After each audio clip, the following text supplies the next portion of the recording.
Hello, Welcome. hello, hello. Yeah, you got to say it. You're from Hawaii. Oh, aloha. I'm even wearing the shirt. Sorry. Aloha. I'm Ahi ahi, everyone. I'm not allowed to say that. I could say howdy, y'all, or something like that. But yeah, we got Retoro Capital. Emma Powell here. I'm the director of content, and Chris Borden is our founder and CEO. And tonight we are talking about the reason you're all here. It's like you get the first idea of passive income into your head, and then you're like, okay, now what? How do I go get some? Like passive income sounds great, but oftentimes you start going down that rabbit hole, and you realize there's just a lot of scams out there, like buy a course on how to sell an online course, that kind of stuff, and then it's not really passive income. We're talking about portfolio income when you invest money into somebody else's business, either through the public stock market or the private markets. We specialize in private market real estate investing. So we're just going to go over like your options for passive income, how you vet out a deal, and just our experience in the trenches. Chris's family and my family are both retired early on our portfolio income, and now we work for impact fulfillment to build and to grow that wealth. And we enjoy teaching other people how to do it because one is just that's part of the fulfillment, and two, educating investors. We like working with educated investors, and so we're just going to go through documents, paperwork, the step-by-step that you need to go through when you start looking at a deal, because they'll start sending you things like the pitch deck and whatever. I don't know what I'm looking at, right? So we're going to go through all of that, and that's what you're going to be here. Go ahead and ask questions in the chat if you're watching on LinkedIn. We are keeping an eye on that. Any questions that you have, we will answer them right here live on screen. And so we're just going to jump right into it. Chris, you want to introduce yourself for a second? Yeah, hi guys. Chris Borden, CEO of Retoro Capital Investments. And as Emma said, we just love doing what we're doing. We love the freedom that I would say education in investments and opportunities give you.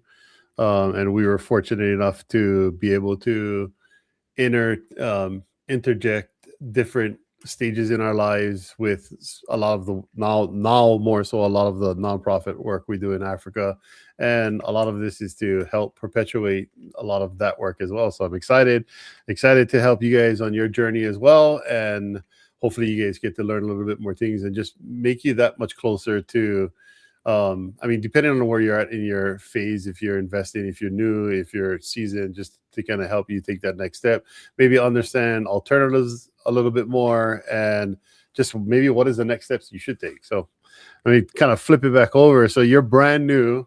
I've never done an investment before. I've bought a few shares of Tesla, and that's actually been okay over the last few weeks, but I also bought shares of Nvidia too late. And now that stock is down 20%. I was like, there has to be something else out there. So what else is out there, Emma? Oh, yeah, because a great question. So we got started in private market investing in the tech world. And my husband, we actually had a neighbor who wrote some of the pioneering software that modern AI is built on. It's what Tesla runs on. It's modern data science through Python. And so he was our neighbor, and my husband was actually looking for an unpaid internship after he graduated this IT degree, went to this neighbor and said, hey, I hear you're doing some interesting things at your company. So he started there. They did, like I said, Python data science. Around open source software projects. And then when I went back to business school, I needed an internship. So he was at his next company, and I went there. I said, hey, I need an internship. My husband was doing his IT full time at that point as a W-2. And I started working for the nonprofit organization that manages all these open source projects. And I don't think I really understood what I was doing at the time, but I was watching the company very closely, and I'm just like, they're doing some really cool stuff. Like, these are some geniuses in here doing some amazing things. I don't think I quite appreciated that before I was there. And one day my husband comes home and he's like, hey, we're doing this really cool thing with this company called NVIDIA. We're helping him develop GPUs to crunch data. And I look back at that and I'm like, man, we didn't invest in the company where we were working, neither one of them. We didn't invest in NVIDIA. There were several other interesting projects that they were working on that we also did not invest in. And I would listen to this founder on the phone, like raising money from his friends and family. He's talking about accredited investors and how they're going to take their self-directed IRA and put in. I'd just be like, I don't know what he's talking about, right? And I said, well, I want to invest in what you're doing. What's the minimum? He's like, $25,000. And I was like, what? 25 grand? Who would ever put that much money into one investment? Like, I'd have to be like saving up pennies, right? I had no clue how private markets worked. But over the years, I think that was like 2017, 2018, when that really became apparent to me. I was doing a lot of the early marketing for the next startup, right? Like serial tech startups. And again, learned about investors, raising capital, all of this. So when I realized like I don't understand what's going on here, and I decided to get into real estate because I understood what was going on with real estate. We had a house that we remodeled in Austin, and then when he got laid off from that startup, we moved to Utah for a new opportunity, and we sold that house, and we're sitting on a pile of money for like the first time in our lives, and suddenly that $25,000 didn't look like such a big deal, right? Like add a zero and another place value. And I looked at that like, wow, okay, we have the whole world open to us now, but I get real estate. I was a real estate photographer for 10 years. Like I said, we remodeled that house, and I said, let's just buy the new house in Utah, put 10% down, your new W-2 will support it. And then let me figure out this private market investing thing. I didn't want to invest in the tech startups because I just felt like there were so many of them. I didn't know which pony to bet on. And I felt like I could only choose one. Like you choose one, you put a lot of money into it and you hope it does well. And I just didn't have the kind of capital to act like a venture capitalist where I can bet on 10 companies, 9 of them go bust and one goes big. I just didn't really feel like I had the amount of money or the knowledge to be able to do that. But we all live in houses, we all work in buildings, and that I really understood. And so I left that company and I said, I need to go out and make some money investing in something that I understand a little bit better.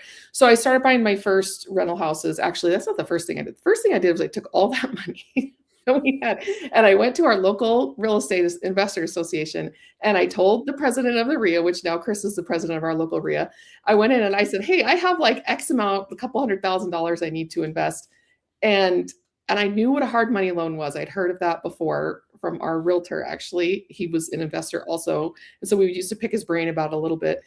And I said, I want to make a hard money loan to somebody here. And they picked the most experienced guy in the room. And he basically put the money to work. And for the next, between about 6 and 12 months that loan was out, mentored me because I was his investor. And he answered my phone call. He would whiteboard things for me. I sat in his office. He would keep me informed on the project. I learned a ton, just kind of like following my money around. And that was extremely educational. I thought, okay, I think I'm ready to jump into this. So we bought our first rental house. It was a flip, like a fix and flip, but flip to a rental. We did that a couple of times. And then I started hearing people talking about syndicating apartment buildings. And suddenly all of that stuff was coming back to me with a tech startup. Like, oh, self-directed IRAs and a 506B syndication with the SEC. And I was like, this is all the same stuff they were doing in tech. Like, I know this, I understand this, and I should be able to go out and do this. So I started raising money to buy our first apartment building. And that was how I got into real estate investing as an active entrepreneur. But didn't take me very long to realize that was a whole lot of work. I'm not actually an entrepreneur. I'm more of an investor mindset. And I said, I need to figure out how to just get this money placed into somebody else's business, because this is a business. This is not necessarily a passive investment. So that's the first thing you got to understand is what is a passive investment and what is not a passive investment. Passive, really, I define it as portfolio income, where you are like a limited partner and you put money into a business that you do not run. You own this tiny little piece of it and you don't run it. So Chris, how about you? How did you kind of get into this from, you're a financial planner and just stock market stuff? Yeah, it's kind of an accidental thing. We bought our first house when I think my wife was I think we were 19 and 20 at the time. I know we're really young, and then we shortly moved out, and a lot of it was accidental. We knew early on we didn't want to pay rent. I mean, that was one thing that we knew we didn't want to do. Like, just fundamentally there had to be something better than that, just in general. So we ended up buying our first house when we were really young. And our family started to grow, so we just bought more houses and rented them out, but not from a strategy perspective. Again, a lot of it was just accidental. It was like, yeah, let's just rent it out. And again, I would say definitely to what Emma's point was, it was more of a business. And we ended up, I wanted to sell it because I had a career path that I was on, and I didn't want to spend time on just working in the rentals and having to get phone calls and all of that fun stuff came to fruition.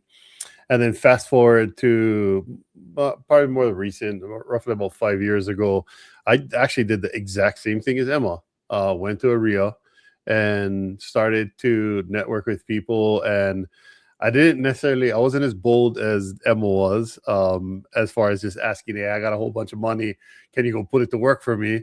I was just listening, and a gentleman approached me. He had an opportunity, and I had some money. So I basically said, okay, hold on, give me a week or two and I'll get back to you.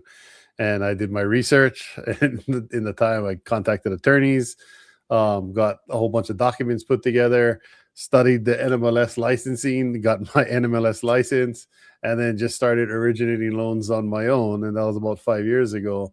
And that's sort of how I got into lending. I would say the lending spectrum is a bit more passive than rentals, definitely, because you are more in control.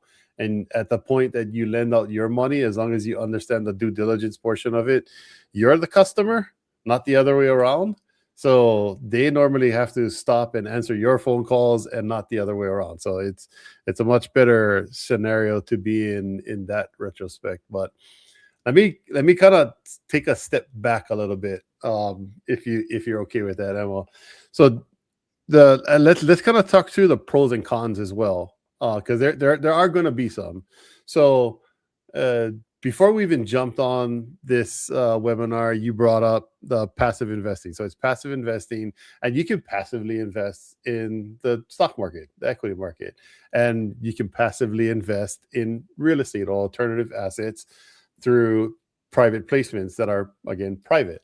So let's kind of just walk through what the pros and cons of why alternative investments, why maybe specifically real estate, and why would that align with somebody versus, again, maybe airline stocks are plummeting right now. This might be a good time to buy, depending on your confidence level with our president ending the war in Iran. So let's kind of just navigate through that, like why alternative assets, or why more specifically real estate, and are there things that they should look out for specifically? Just go high level pros and cons. Yeah. Oh boy. Yeah. Because you do a lot more public market stuff than I do. Like, I am a boglehead index investor. I just feel like I'm not a data scientist, so let me just preface that. But hanging out with data scientists for many years, I used to organize the Pi Data Salt Lake City meetup, and I would sit in the back of the room while the data stuff. It was my job to like get a venue, get a speaker, all of that kind of stuff. I'd be in the back just like, I don't know what these people are talking about, right? But just like kind of thinking from that data-driven insights. I started taking a real good look at public markets and the data behind them. Warren Buffett's bet really hit me hard, where he bet a hedge fund that his index fund investment into some Vanguard fund, I think, would beat their hedge fund over, I think it was like a 20-year period, quite a bit. And not only did the index fund just kill the hedge fund returns, the index fund is doing what, like, let's just say 8%, whatever it was. The hedge fund did something like 4%. And then Berkshire Hathaway didn't even outperform the index fund. And that's what really got me. It's like Berkshire Hathaway has something like 60 plus 62% of its assets in private companies. And so it's like the management company that's having the shares publicly traded, but not every single company in the Berkshire Hathaway portfolio is publicly traded. And there are just lots of companies in there that are private. And that just kind of got me looking at like, well, I'm just going to stick with the index fund.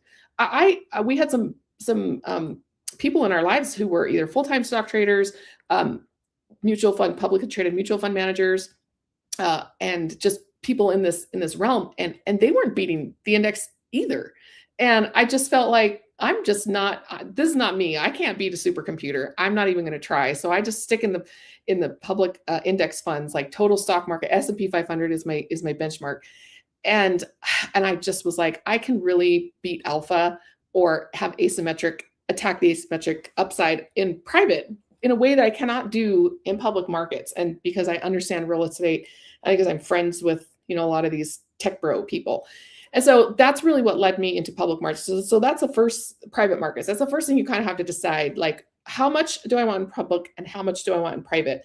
And so we went very heavy into the private market stuff for a while because we were actively managing that. And then as we started to become a little bit more passive in private, we did pull some money out of there and put it back into public markets. So we're constantly reevaluating and rebalancing. So once you get into private markets, you have to ask yourself like the pros and cons big time. Like private markets are one, less regulated, and so they're not going to have the daily asset valuations the way you do in public. You're not going to have your asset tests.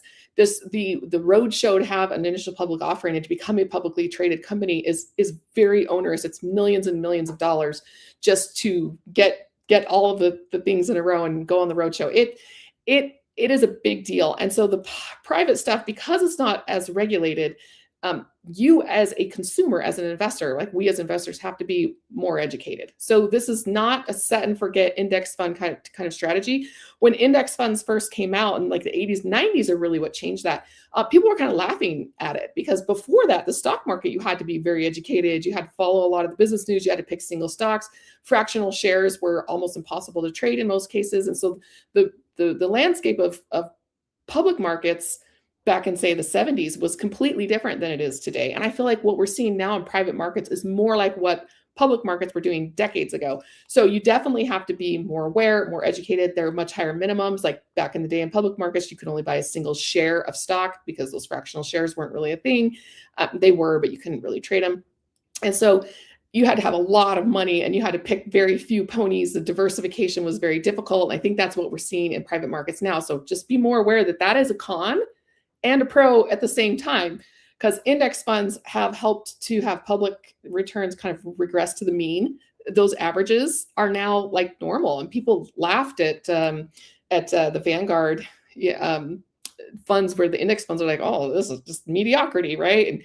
And Charlie Munger, diversification is for the ignorant, and all of that. And so I feel like now, if you're educated in private markets, you can really kind of beat alpha, right? You still have the possibility there, which I think most of us do not have that possibility in public markets. I think private markets are kind of getting to that point as technology improves and access improves and valuation frequency improves and all of those kinds of things, regulations. We're kind of getting there with private markets as well. But I'm going to take advantage of it as long as it lasts. So that is both a pro and a con. That you need to be more educated, more informed, and do a better job of risk management in the private markets. Now, in private markets, you have tons and tons of different things you can invest in.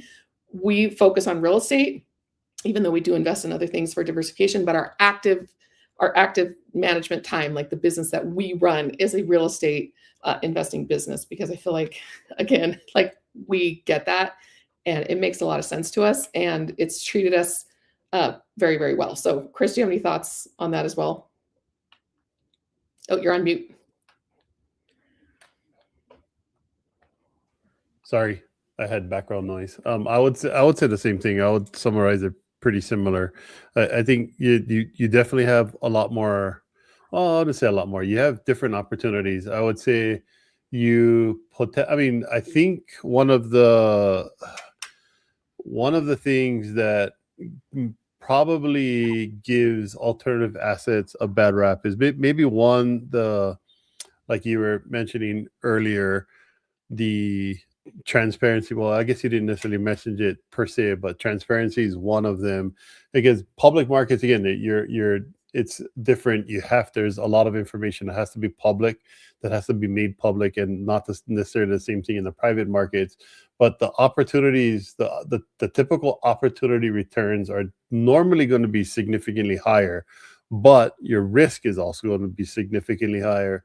So if you're not educated in exactly what to look for and how to navigate it, and then I would say more importantly, okay, what risk profile am I taking on? Like, I mean, realistically, the risk in the equity market, which it can happen. I mean, I'm not going to be overly say that we don't make mistakes. I invested in iRobot, and iRobot does not even exist anymore. They filed for Chapter 11 back in December. I mean, so things happen, right? And they filed for Chapter 11. I think there was a mergers and acquisitions, and now they're private, I believe. I don't even know if they exist anymore. But I mean, those types of things happen. But again, smaller minimums. But you definitely have to be much more educated and know exactly what you're looking for specifically when you're looking at equity market. But let's kind of dive in a little bit more to You mentioned real estate and you being more comfortable with real estate. Well, I'd kind of like to hear your perspective, and I'll chime in with my perspective as well. Is what are the benefits and even maybe some more detriments to just real estate specific? Okay. Great, great question.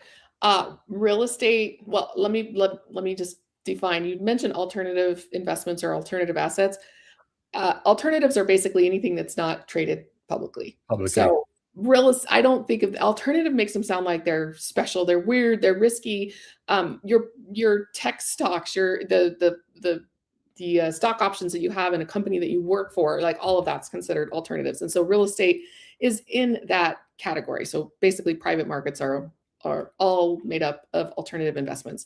And so the pros and cons of real estate, specifically, real estate is real. And so there's a physical building there and that needs some knowledge and care. It's not just running a business. Now, I use the word just very loosely. Running a business is hard, right? And then you're going to have everything in running a business with staffing, cash flows, as well as caring for this very large physical asset. And you have to have some kind of construction knowledge and construction management experience. Um, Either you're going to be out there doing your own fix and flip or fixing up your own rental as a handyman or guy swinging your own hammer, or you need to be able to manage the people swinging the hammers. And it's not just the hammer swingers from a construction standpoint, a physical facility standpoint. Then there's also the management side of it, making sure that it is leased up, because real estate investing is a house you don't live in. Now, I do kind of invest in my personal homes with an investor mindset. Dave Ramsey says, there's a house on every corner. So if you are in over your head, you should not feel afraid to sell your house and move somewhere else. So I kind of took that a step farther, like, well, there's a house on every corner. Like, I can move into a house, treat it like an investment. Chris and I both have apartments in our home that we rent out. And we look at it as like a cash flow. We used to have an RV pad at one of our houses. Like, we definitely look at our personal homes as an investment. But that aside, that house hacking aside, looking at the underlying business in any building that you own. And there are lots of different kinds of assets you can get into. You've got residential, which a residential loan would be anything from 1 to 4 units. So a single family up to a fourplex. And then you've got everything else is commercial. And so commercial buildings like office space, warehouses, multifamily apartment buildings, anything that's 5 units plus is considered commercial, and it gets a commercial loan, even though it's technically residential. So it's like residential commercial. So you have options there, and where places where people live are rental houses, apartments, mobile home parks, maybe RV parks, these kinds of places where people live. And then you have the places where people work. And so you have lots and lots and lots of different asset classes to choose from. I think that's a pro of real estate. But it's also a con, because there's a lot to learn about. And in order to diversify, you have to learn a lot about a lot of things. I think this is where we're seeing in the age of AI that generalization and synergistically looking at things and be able to create a high level strategy is a very, very human a skill that computers cannot yet touch. And so I think the generalist is coming back into style, because for years we were going very, very deep into a very narrow topic, and you learn like a rock star, you get paid like a rock star. And I definitely think that that's taken away a lot of people's ability to be like the Renaissance man. That used to be like the thing, if you're a Renaissance man, you're highly, highly regarded and respected. But then over the last decades, the specialization has become the bedrock of our economy. But now I'm thinking, this generalization thing, this is a bigger topic than just real estate or even just investing. But if we're going to apply it to real estate investing,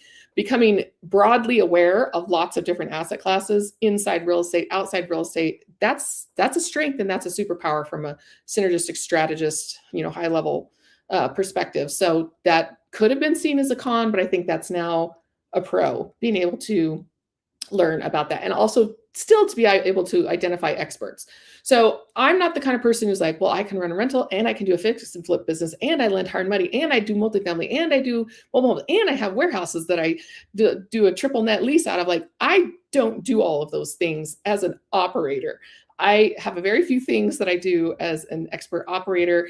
And then the rest of it, I meet experts who specialize in those things, and then I just give them money. And so you're going to concentrate on your active source of income and become very, very good at it. And you're going to deconcentrate. You're going to be more broad in the things that you're investing in passively for diversification. That's an ongoing argument. Should you centralize or should you diffuse things? And I think the answer is both.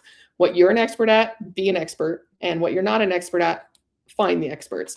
So real estate really does allow for pretty broad allocation of funds within that greater asset class. So, all right. Yeah.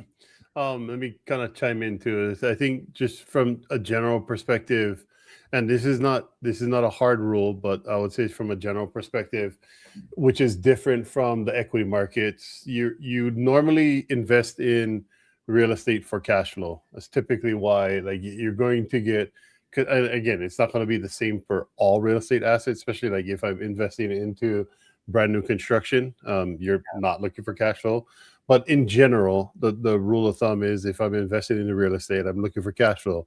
The negative side of most private placement investments, so alternative investments, things that are outside of the stock market, the equity market, is liquidity. That's probably the biggest downfall. Is normally when you invest, there is some type of time horizon in there, and it's going to be different depending on what you're investing in. Again, it's pretty standard for most alternatives, whether it be, I mean, if you watch economic news, you hear of private credit being one of the big issues right now. It's a big issue for BlackRock, Apollo, and you hear it all over the news. And one of the issues is the liquidity issue. So you don't have, you're not going to have access to that money at any given time, just like how you have in the equity market, right? I can buy a share of Tesla today and sell it tomorrow if I wanted to. You do not have that same flexibility with alternatives and real estate in general. So just think about it. Like, I buy a house, like I can't get my money out of the house if I have to put a down payment until I sell that house. And that would be typically what you would fall into with most private placement investments. Again, let's talk a little bit about, we talked about what sort of the whys, like the pros and cons about it. Let's spend a little bit of time talking about some of the due diligence. Mm-hmm. What do you look for on your different investments? I'll go maybe chime in first a little bit. So from the perspective, and please take this with understanding that we do this for a living as well. But even if I was to invest in a third-party operator, which I just did, we just put some investment in another third-party operator maybe about a month ago, maybe a little bit less. And I'm underwriting the probably one of the first things I look at is the team, the group, making sure they align, the values align correctly. But it's really hard, especially if it's somebody that you just met for the first time, right? If it's a group of people that you don't know or you just met for the first time, you're really trying to get a gut feel for their values first and then analyze it. And this is me specifically. Obviously, you can go get a background check if you wanted to. You could easily do that. If they're registered with the SEC, you could do a SEC search for their entity, make sure everything's copacetic there. It's pretty easy to do that as well. Be a little bit harder to get their specific background checks, but you can ask for it. Those are things you could do just to make yourself feel comfortable. But on my side, I am more a financial and due diligence driven person. So I'm going to look at it from the financial and asset aspect of it. And again, it depends on where you're at too. Again, if you go back to what Emma said earlier, when she brought up the $25,000 thing, like, it depends on where you're at in your phase in life. 25,000 could be a lot, or 25,000 could be a really little bit. I just heard, I mean, they had the debate on Meta and YouTube losing a $6 million settlement. You ask me, $6 million is a lot of money, but the way the news is making it is like it's a drop in a bucket for them, which, again, perspective, it is for them. So it's going to look different for everybody. But if, let's just say hypothetically, you're doing an investment and the minimum is 25,000, and that 25,000 is 5%, of your total net worth, you're probably going to want to spend a little bit of time doing as much due diligence as you can. You want to spend a little bit more time making sure you're setting yourself up for success. Now, if the 25,000 was 0.5% of your total net worth, you might want to just spread some of it around, do some more higher level due diligence, and then call it a day so you can get more of your capital out for a diversification reason. I'm assuming at that point you're strategizing a little bit more, but we're looking at it from the standpoint of looking at financials. Some of the things that I would personally ask for is the previous financials in the real estate world. They call it a T12, or if you're in the financial world, just basically called a P&L. And you're going to analyze what the historic performance of that asset was. You're going to look at if it's specific to an occupied. Again, I mean, there's a bunch of different things you can look for. If it's specific to something that's already occupied, you might want to ask for rent roll. If it's a development, you're just going to look at the pro forma, timeline, time horizon. Maybe you want to dive into supply costs. There's going to be a bunch of different things you're going to want to look at depending on, again, the type of investment you're going to look at. From the perspective of the area and the market feasibility, you can ask for, hopefully they did it, whoever you're investing with. This might be a good question. Ask for a market feasibility study. You don't have to do it yourself. You can ask whoever you can actually ask whoever you're investing in with all of this information. You can even, if you wanted to really get quick and easy about it, Emma brought it up earlier, talking about artificial intelligence. Just go into your language model and whatever that is for you, and just say, give me a 50-point due diligence checklist that I can ask my the syndicator or sponsor on what I need to get so that I can make a good informed decision. And it should give you a pretty good checklist for you to look through. But here, so some of the things we're going to look at again is the market. I talked a little bit about the financial, and then one of the things that I think a lot of times people miss is like the physical condition. And I guess it depends again on what you're investing in. If it's a Class A, you probably don't need to get any type of physical. Maybe you ask for a Phase A feasibility study. If that was done, just to make sure that when it goes to market, there's nothing weird that pops up, and making sure that the sponsor actually did that. So you are going to want to navigate different things depending on what type of investment you're looking at. But I think from the basis standpoint, you're going to ask for T12s, rent rolls, and try to understand the market that you're investing in. Emma, is there anything that you would add to all of the things that I just talked about? Yeah, I think it's important to. I think the net worth thing that you mentioned is huge on the amount of due diligence and how much money you're going to spend on due diligence, how much time you're going to spend on it. Because what I've listed here on this little chart, this little checklist, obviously it seems exhaustive for a limited partner, but for a general partner, it would be hundreds more of these items. And so you have to ask yourself, like, how deep into this do you want to get as an LP? Like, when does it no longer make sense for you? Are you going to treat this like a part-time job of vetting these deals out? Or are you going to diversify enough to the point where if that deal failed, you're like, well, that deal failed, right? I think what I saw at the commercial real estate kind of meltdown of 2024, a lot of people had a lot of money in multifamily and they were losing hundreds and hundreds of thousands of dollars across multiple deals. I saw one where one operator had 6 deals foreclosed on in the same market, and one of my friends was invested in all 6 of them. And this operator knew what they were doing. It was just some macro effects, like the interest rates went way up on floating rate debt.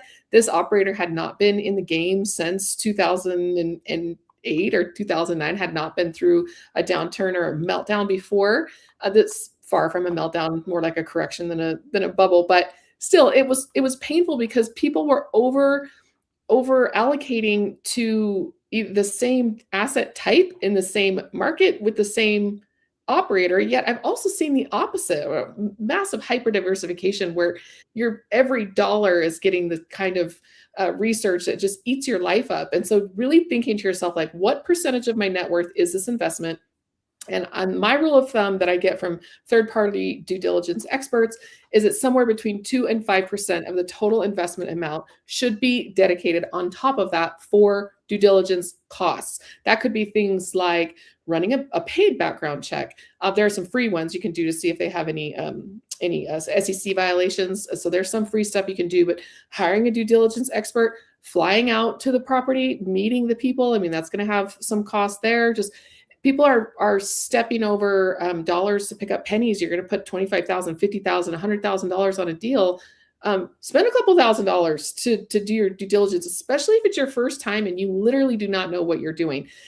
The more due diligence you do, the more you're going to learn, but eventually you get better at it and you might not have to do so much every single time. Again, only you can decide how much you need to do because there's always more. It's a never-ending rabbit hole of more details that you could be looking at. And as general partners, we have to go down that rabbit hole as our fiduciary duty to the business and to our investors. But as a limited partner, you can kind of stop at any point that you feel comfortable, and only you know what that point is. And it should probably be based on how much you're investing versus your net worth. Yeah, absolutely. You want to let's dive into maybe some of the documents that you would typically look at.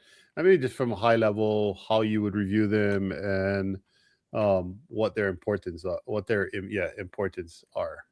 Okay, so the first thing you're usually going to be presented with from a potential investment is some sort of a pitch deck, and this is pretty universal across tech. I've seen pitch decks for companies on their IPO roadshow. Like it's basically a graphical presentation, kind of like this little thing that I put up there, that somebody's going to send you, and it's going to have information about the company, the property, the ownership experience of the team running it.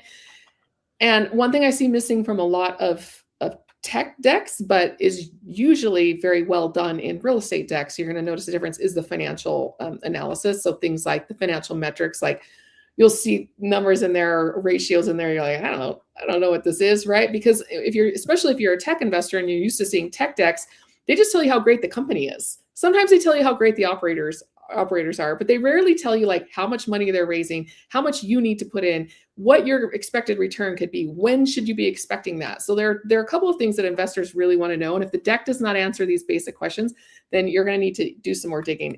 A bad deck doesn't necessarily mean a bad deal. It just means that you're going to have to do a little bit more research outside the deck if it's not answering the questions that you need. And the thing is, how much money do I need to put in? How much am I getting back? When am I getting it back? And how likely is it that I am getting that back? And the likelihood, that's your risk mitigation. That's where the team comes in. That's where all that stuff comes in, like vetting the market, vetting the deal. That's telling you how likely those returns are going to be. But a lot of decks are not even putting those returns in there. And you get done reading how great this building is or how great this investment is. And you're like, and so a lot of pitch decks do not address the investor as the main character of the story. And that's a huge fault that I see. So you should be looking at a deck with the what's in it for me attitude, not this company's great. We're going to change the world by providing affordable housing in an area that really needs it. If you are solely an impact investor, which I know pretty much nobody who's only invests based on impact, there has to be some sort of a financial metric and financial due diligence that you're going to be doing.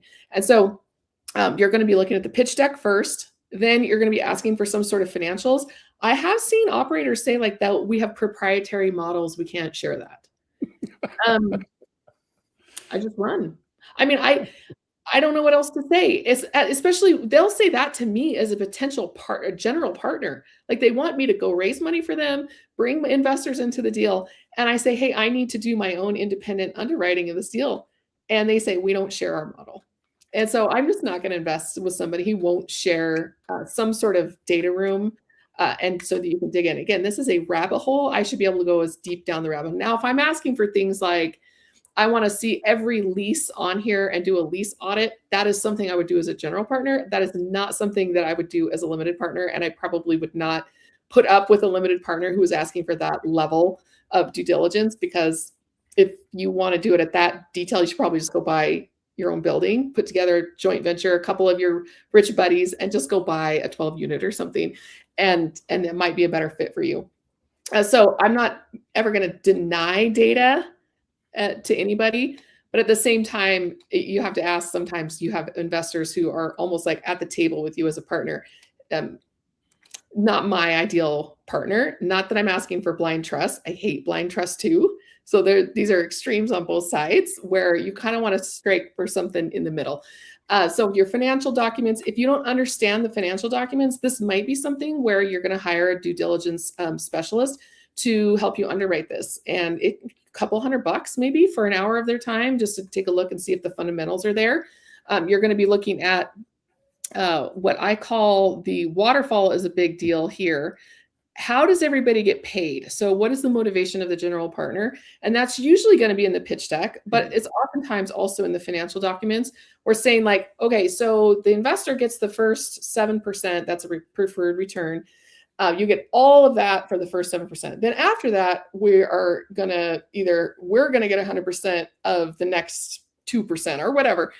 A lot of real estate deals do not have a catch up. That's going to be more common in different kinds of funds. But then you're going to have like a promote. Like if we do better than that, then we get a little bit more. So maybe it's an 80-20 split that the investor gets 80%, the general partners get 20%. But if we hit better than our metrics that we've aimed for, then maybe it goes to 75-25, something like that. So that's going to be your promote.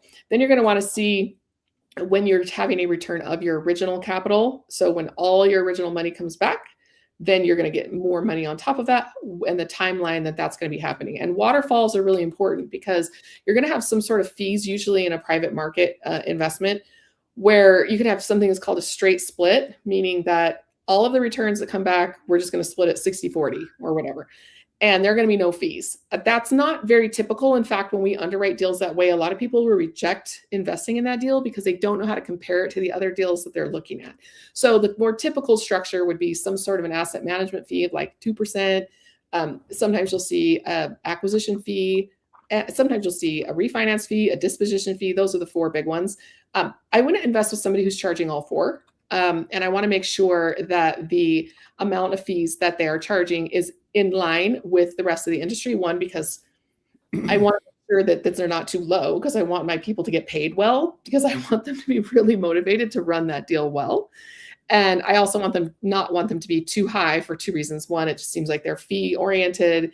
They got their money on when they bought it, and they're going to take their eyes off. They're not going to try as hard. They're not going to put their own money in to try and save it if something's going poorly. The other reason I don't want to see them too low or too high is, again, it makes them hard to compare to other deals, because if it's way different than a typical deal structure, then I have to do more work underwriting it. I prefer as much apples to apples and industry standard as possible, because we're evaluating a lot of opportunities, whether we're buyers or whether we're investors. So that waterfall's really an important one to look at. And then let's go back to the documents that we're going to be. Chris, can you tell us about like the legal, the PPM, the disclosures, the company operating agreement, the subscription agreement? Those are what, once they get past that initial, like, yes, I want to invest in this deal. These are the documents that an investor is going to have to be prepared to look at and sign.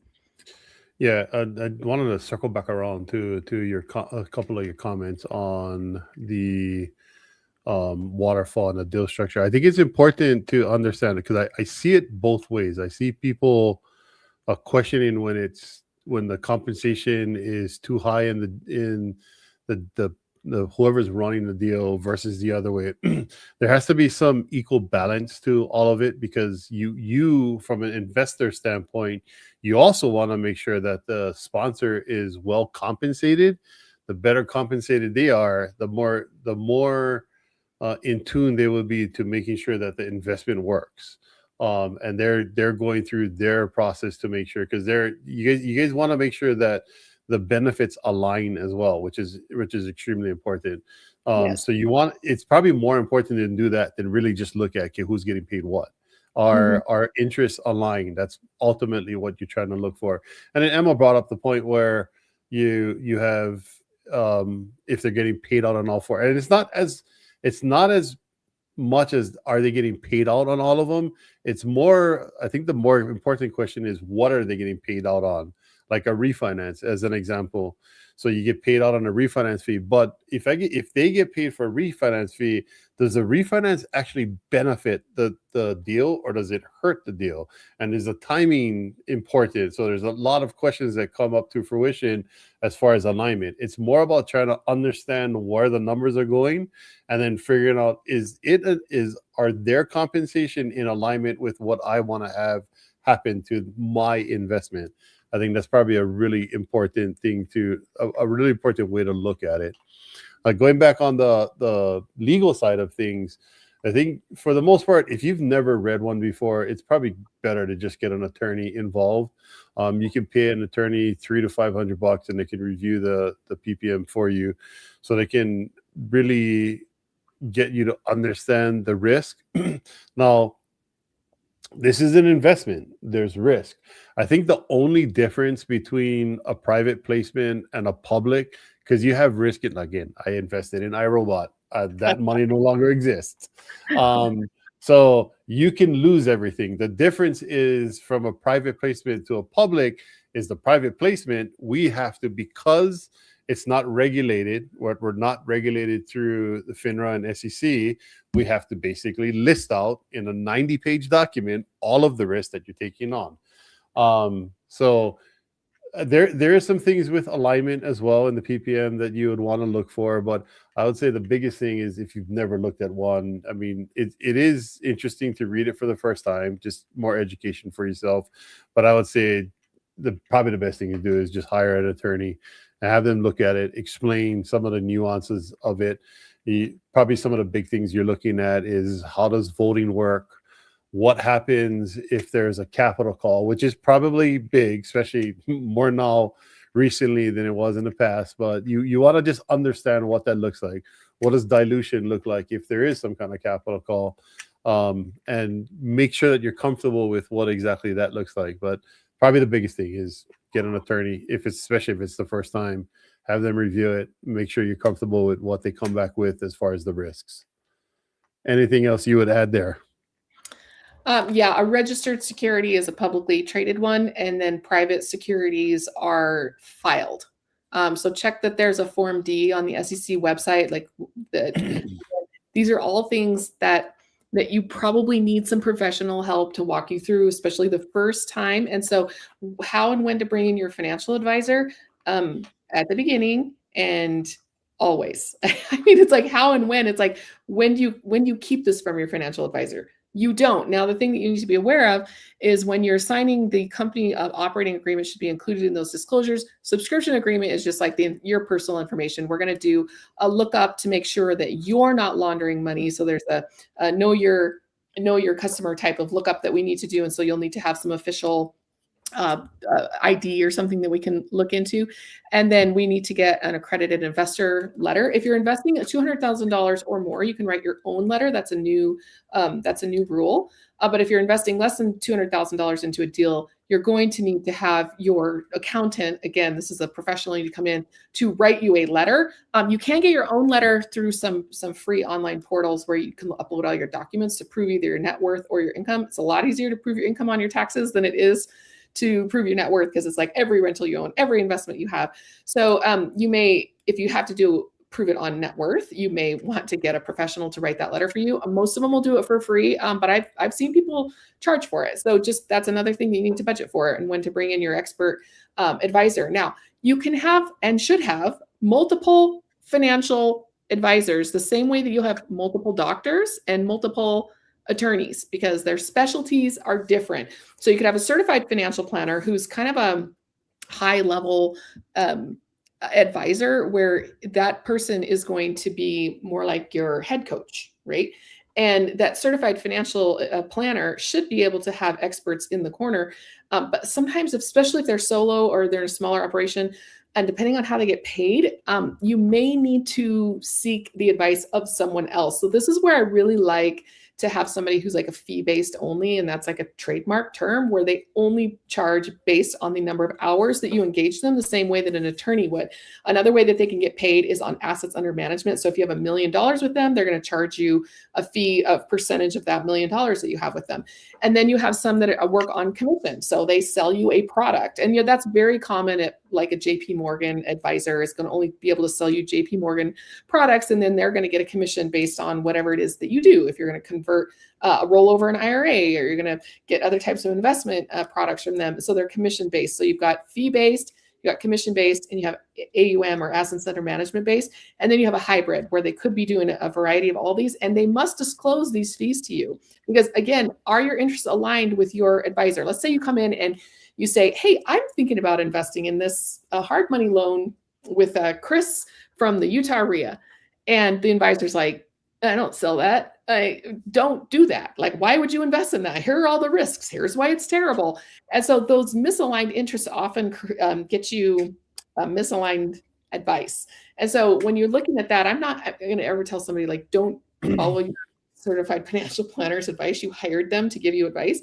But at the same time, it's like, I would not go to my kid's pediatrician. And as I'm walking out the door, I'm like, hey, can you check? I think I might have cancer, here, can you just, they're not going to, they're going to refuse. First of all, I mean, even if I was their patient, I've gone to a family doctor plenty of times where I ask a question and they refer me out to a specialist. And if your certified financial planner doesn't do that, then maybe you should get a different one. And so no doctor is going to say, don't get a second opinion. That would be malpractice. Like, no, you don't need a second opinion. The second you say second opinion, the doctors back off and say, all right, you go get a second opinion.